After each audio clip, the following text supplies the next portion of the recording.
좀 쉬셨습니까? 예. 교재를 44쪽을 열어보세요.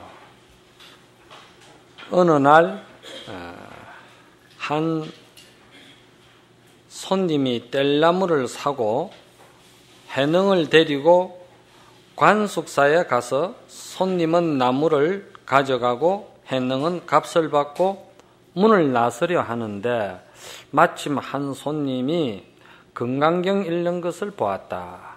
해능은 한 번 들음에 마음이 밝아져 문득 깨닫고 이내 손님에게 묻기를 어디에서 오셨기에 이 경전을 가지고 읽습니까? 손님이 대답하시기를 나는 기주 항매현 동빅무산에서 오조 홍인하상을 예배하였는데 지금 그곳에는 문인 1000여 명이 넘습니다. 나는 거기에서 오조 대사가 성녀와 속인들에게 권하시기를 다만 금강경 한 것만 지니고 공부하면 곧 자성을 깨달아 바로 부처를 이루게 된다고 말씀하시는 것을 들었습니다. 이렇게 이제 본문이 나갑니다. 우리가 여기서 참 우리가 한번 이미지를 생각해 봐야 될 것이 있어요.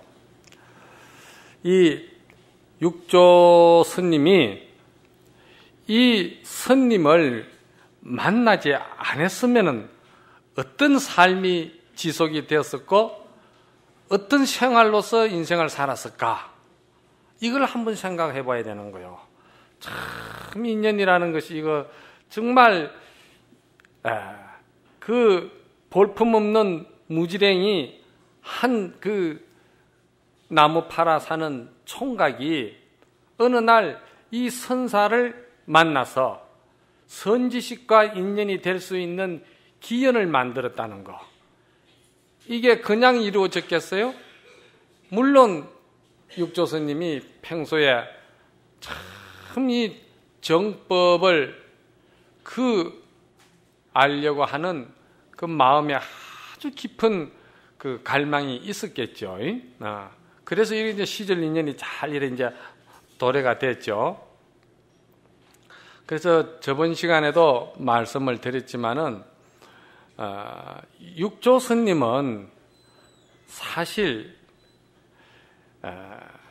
중국에서 그 살아가는 그 생활을 볼 때 아마 그 남방에서 가장 그 빈민촌에서 그리고 아버지를 3살 때 여의었고 그 어머니를 모시고 10여세 때 어린 소년으로서 나무를 해서 시장에 갖다 팔아서 그 생활을 연명하던 아주 가난한 그 참 소년이었어요. 그리고 또 그렇게 어렵게 살다 보니까 글을 배우지를 못했어요. 글도 배우지 못했고 출신도 좋지를 않아요. 그 어머니는 소수민족의 변방에 그러한 출신이고 물론 아버지는 명문가지만은 몰락된 집안이고 육조 스님이 뭔가 내놓을 수 있는 것보다는 감추어야 할 부끄러운 그런 가장 대표적인 생활을 하신 분 중에 한 분이다 이 말이요. 이거를 잘 생각해야 돼요. 그러한 육조 스님이 이 선지식을 만남으로 인해 가지고 이 동아시아의 그 정신 문화를 완전히 리드해 왔고 지금 1300년이 지난 이 시점에 와서도 육조 스님의 그 선사상이 우리 이 고급 문화 생활 속에 구석구석이 파고 들어가지고 그렇잖아요. 뭐 차도 다 선이다. 또 스포츠도 선이다. 요즘은 생활 속에 선이 전부 다 파고들었어요. 그러니 이 육조 스님이 참으로 대단하신 분이죠. 그래서 이 육조 스님이 그러한 말이지 배운 것도 없고 출신도 좋지 않아요. 우리는 누구 만나면은 학벌이 어디입니까? 어디 출신입니까? 다 이런 지나간 쓰잘데없는 것을 묻는 거죠.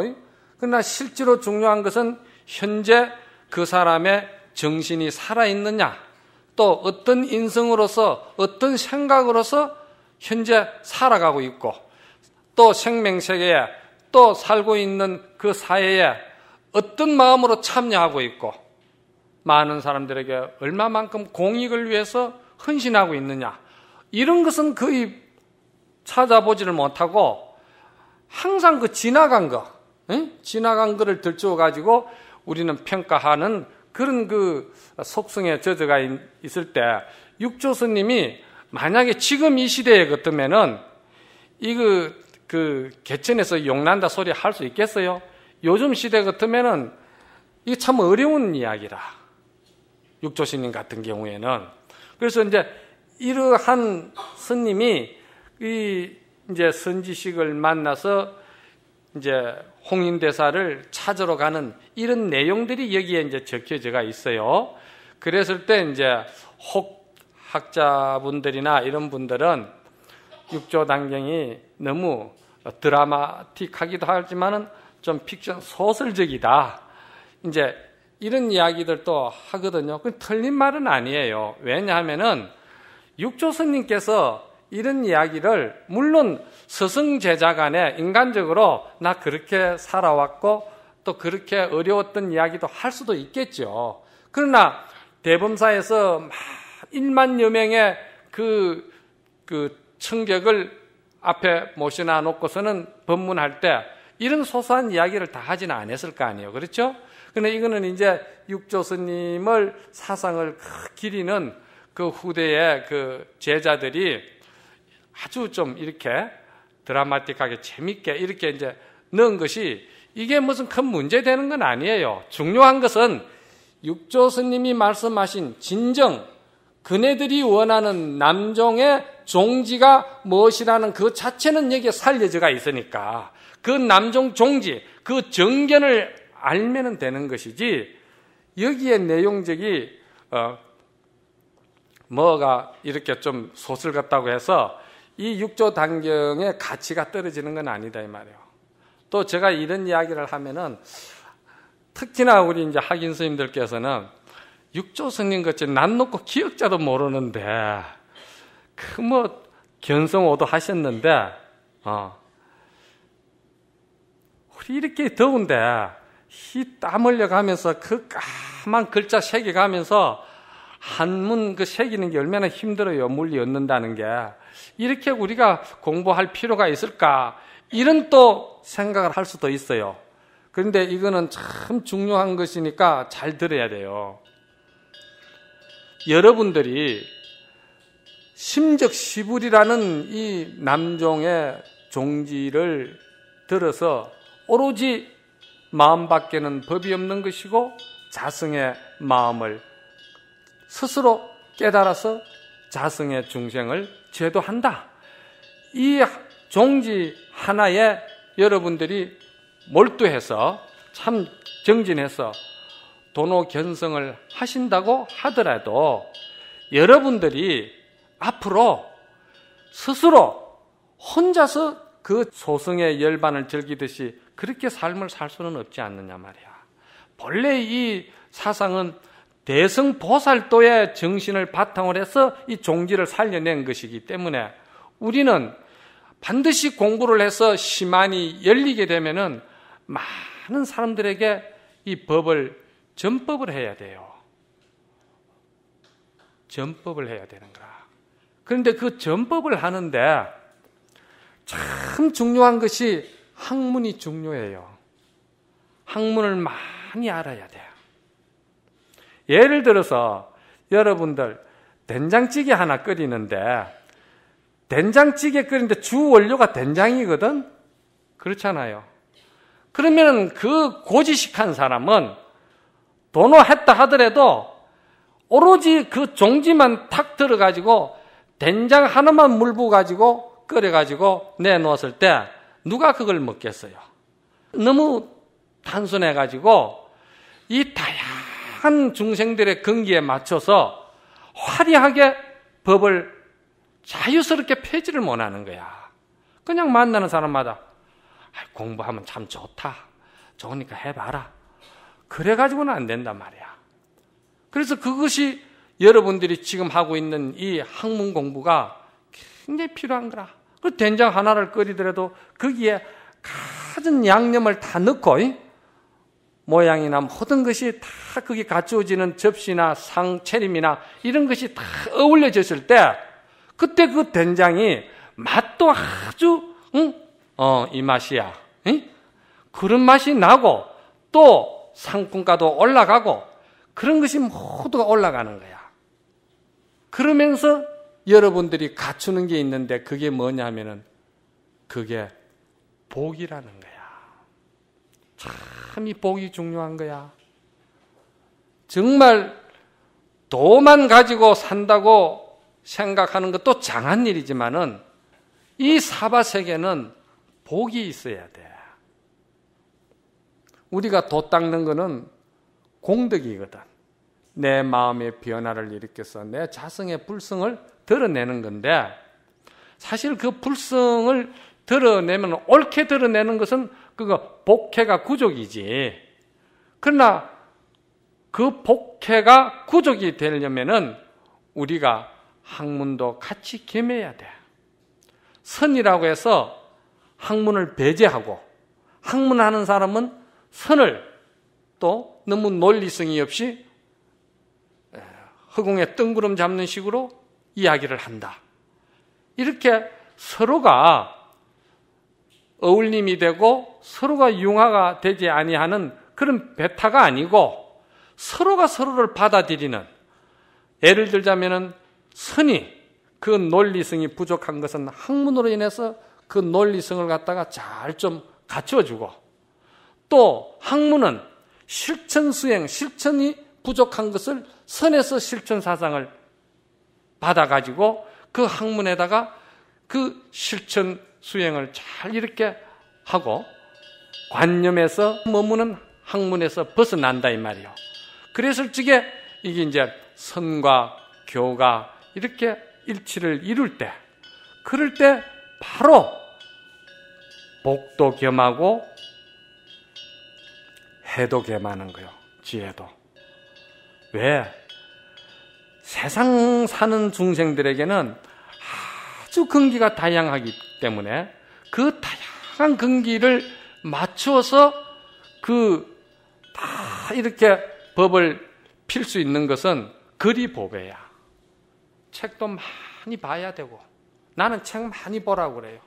그런데 저 자신은 사실 제가 젊을 때 공부할 때 책 보면 안 된다는 그 한마디를 철칙같이 믿고 저는 책을 많이 못 봤어요.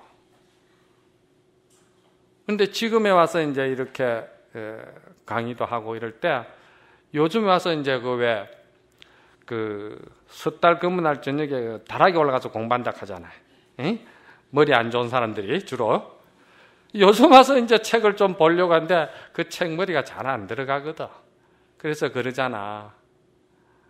부자는 하루아침 부자가 나와도 선비는 하루아침 선비를 만들 수가 없는 거야. 그러니까 여러분들은 지금부터 잘 학문을 겸하면서 이러한 육조단경을 통해 가지고 여러분들이 그 종지를 알아야 된다는 거예요.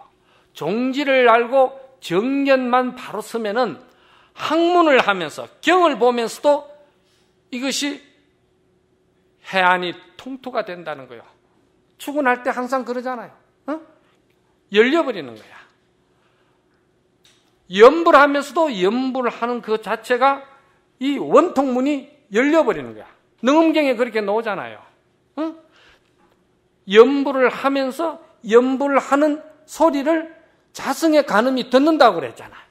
그러므로서 그 원통이 열린다고 그랬거든. 우리가 항상 염불을 하든 봉사행위를 하든 참선을 하든 이 종지와 정견이 바로 서가 있으면은 자기 스스로 자기의 올곧은 자기의 그 믿음을 움직이지 아니하고 오로지 마치 기러기가 북쪽이 그리워서 그대로 이정표 없이 찾아가는 그런 내한테 지혜가 생긴다 이 말이요. 그래서 이 종지를 잘 아시라고 이렇게 하는 거지. 이 글자 이거 새기는 거는 우리 앞에 계시는 강사 선생님들이 저보다 훨씬 낫습니다. 물리나 여러 가지로 문법으로 볼 때는.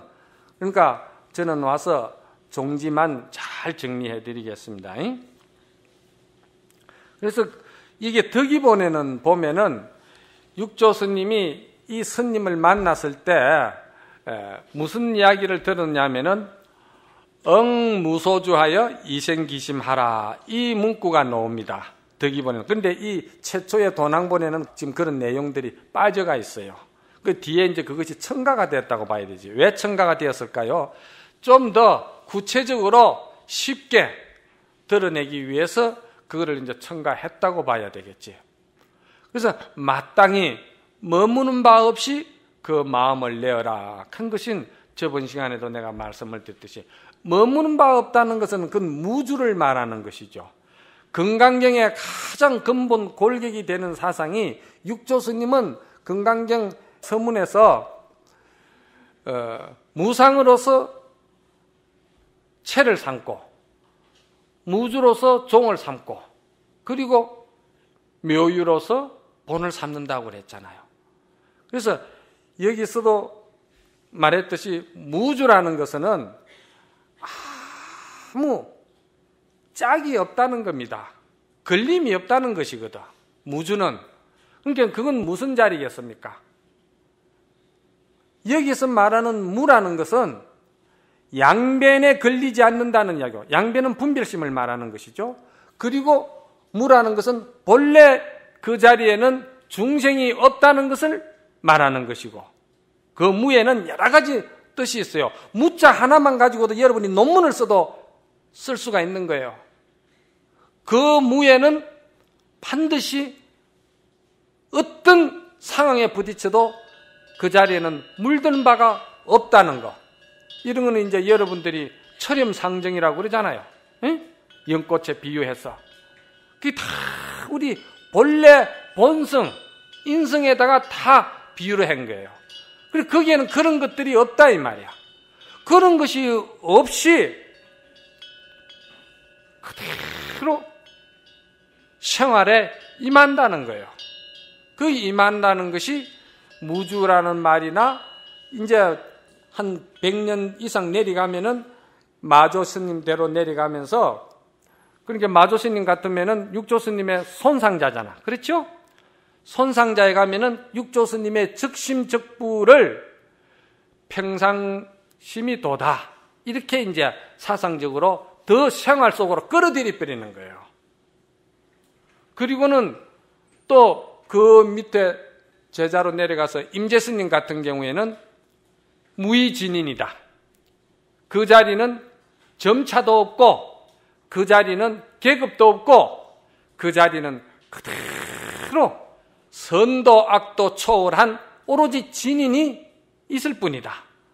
그래서 수처작주 입치 개진해라. 가는 곳마다 주인이 되어라.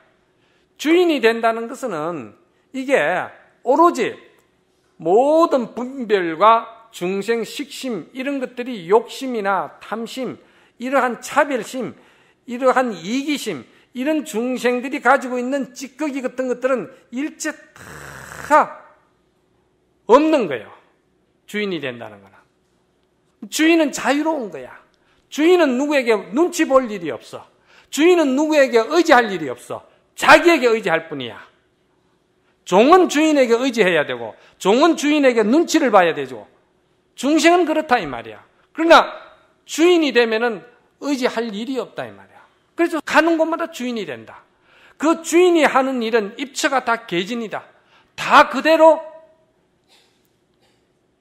불심으로 다 살려낸다는 것이지.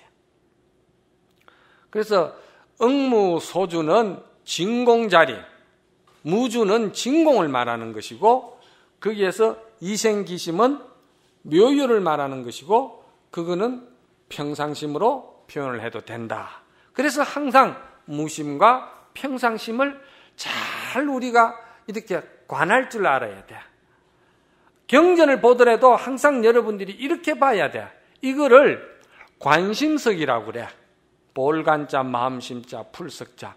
항상 종지를 알고 정견을 알아서 경전을 봐도 이런 관심석으로 봐야지, 정견이 서 있지 않고 종지가 알지를 못하면은 뒤에 나오듯이 법다리가 법화경을 삼천독을 했어요. 그런데 육조스님을 찾아가가지고 법화경의 대의가 뭐냐고 물었다 이 말이야. 모르는 거야. 보고 읽을 줄만 알았지 관심석으로 볼 수 있는 지혜가 없었기 때문에. 그러나 육조스님을 배웠고서는 바로 그 종지와 정견이 딱 서니까 그때부터 비로소 내가 7년 동안에 말이지 법화경에게 굴림을 당했는데 지금부터는 법화경을 제가 굴리겠습니다. 그리고 제가 가는 곳마다 부처로서 부처의 삶을 아주 자연스럽게 살겠습니다. 그런 이야기를 했거든.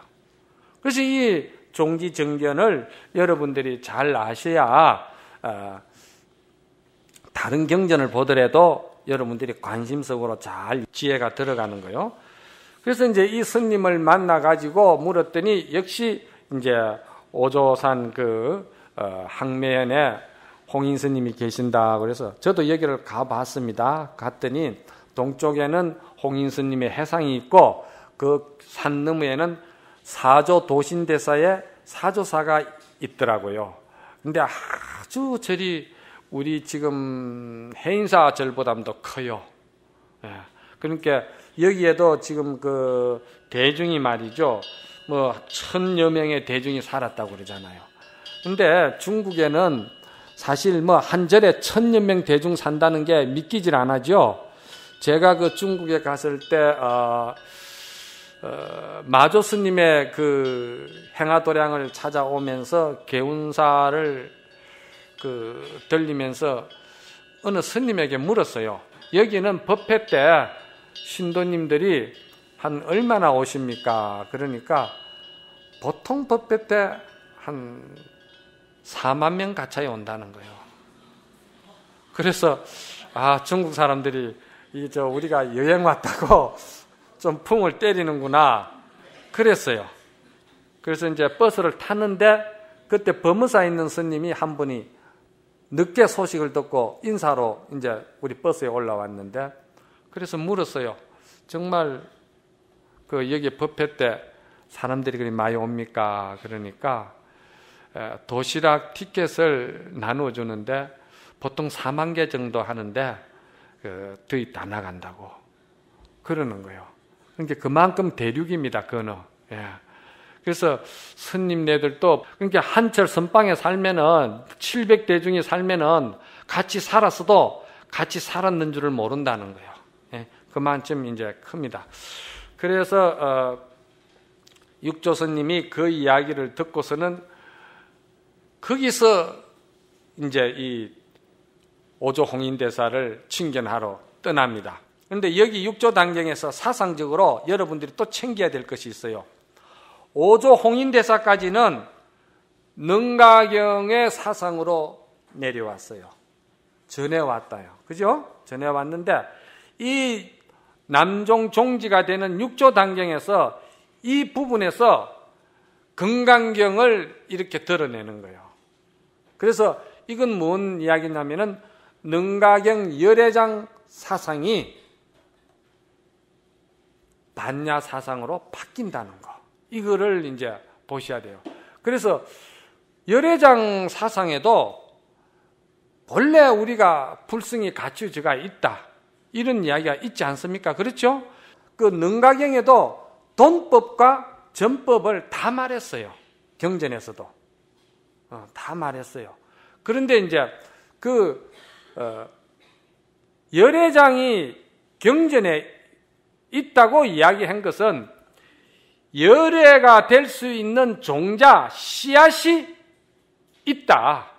그래서 그것을 경을 보는 사람은 어떤 말이지, 관념적이고 어떤 채용 관계에서 근본 체성으로서 그것이 존재한다고 이렇게 생각했던 것을 이 육조 스님에 와가지고는 그것이 실제적으로 생활 속에 그리고 사람의 인성에다가 지금 듣고 바로 생각하는 이 마음, 바로 당하진념, 바로 지금 이 생각에다가 바로 그냥 드러내버린 거예요.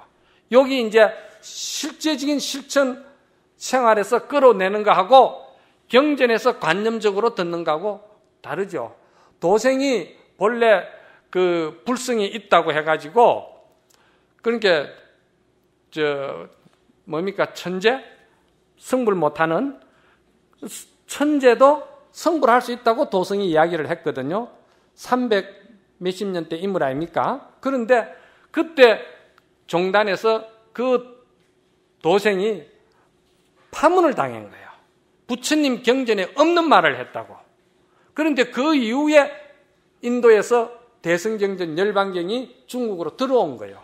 그래서 열반경에 보니까 분명히 일체 중생이 계유불승이라는 구절이 딱 한 구절이 나와요. 열반경에. 가서 보살보면 딱 한 구절 나온다고.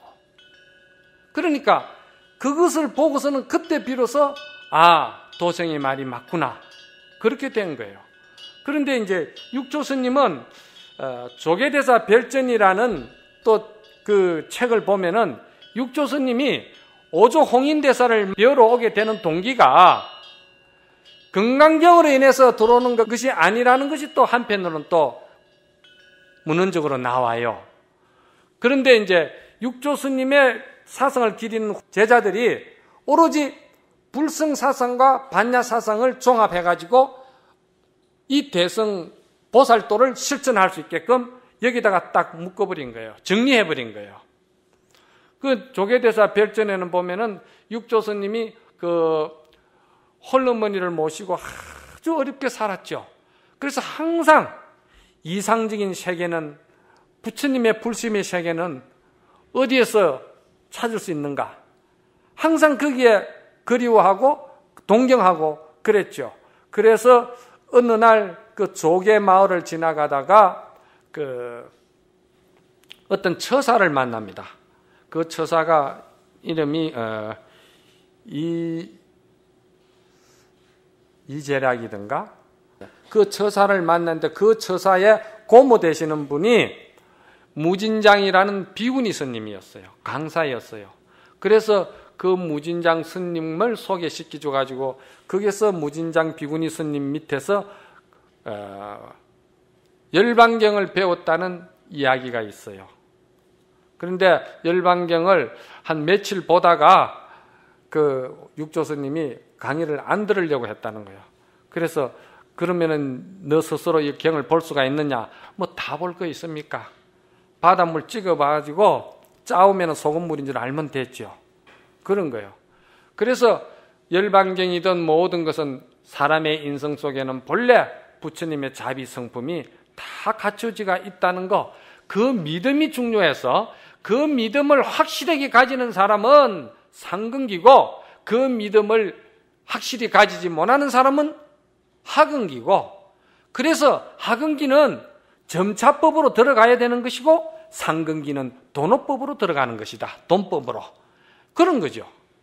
육조 스님이 아주 이제 그렇게 판단을 한 거죠. 그런데 여기에서는 이제 금강경을 인해서 오조 홍인대사를 이제 배우러 갑니다. 자, 그 다음에 46쪽을 한번 보시죠.